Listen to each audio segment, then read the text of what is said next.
remotely like that for real. I mean, I'm kind of stumped, man. But the one thing I can come up with is you really never know what's going to happen in life. Every time you think you know what you're planning on, it all changes. Because I came down to Los Angeles with my nose in the air, having come from theater for like 15 years. And I was like, I just had a son, and I was like, okay, I now have to make money. So now I'm literally going to go whore myself out in LA, like I always promised I would never do. And I don't care what I do, I'll end up doing some junk for television. And I remember when I got the call for Buffy, I had told my manager that I would do anything. It was like, I'll be Al's sidekick, I don't care. And then I got the call for Buffy the Vampire Slayer. I was like, oh, well, not that. They said, well, James, this is actually really good, man. Just watch it. That has a funny name. He said, do you see the movie? I said, no. And I go, and he goes, this is Tuesday night. Just watch the show and then call us back and see if you want to do this thing tomorrow. And I watched the show, and like halfway into it, I was like, Jesus Christ, oh my God, this is awesome. Yes, I definitely want to try this. So I auditioned thinking that it was a character for one episode, and I didn't see the whole script. And I just went in there, and I was like, man, these sides are really fun, man. This is very cool. So I auditioned for it, and I got it, and they sent me this script, and it was I was like, I'm all in the script. I mean, I have a big part. That's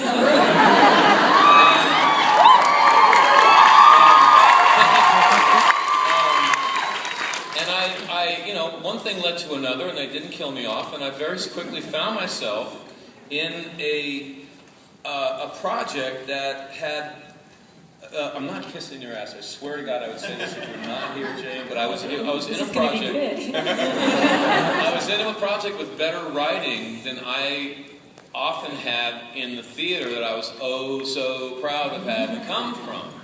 And it got to the point where it actually got terrifying.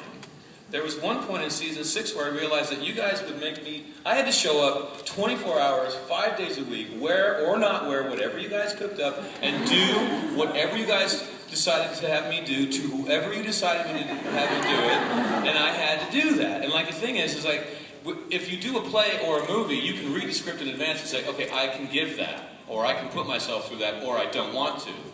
If you sign up for a television show, most of the time, if you read the pilot script, you know pretty much what's going to happen every single other time. It's going to be kind of the same story for 7 years. But with Buffy, it's different.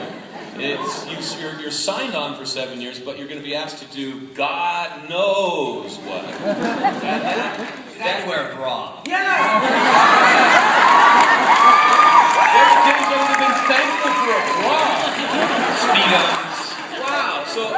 So I remember kind of being terrified about that and kind of hiding in my trailer going, don't give me another script, please. And then I realized how lucky I was to be terrified. Because as an artist, that's what you want. You don't want to be safe. You want to challenge yourself. You want to be shoved over the cliff and say, you're going to either splat or fly, dude. Start flapping, So it really, for me, it was just surprise after surprise after surprise, and really that I got in the middle of something much better than I ever had thought that I was getting into. So, yeah.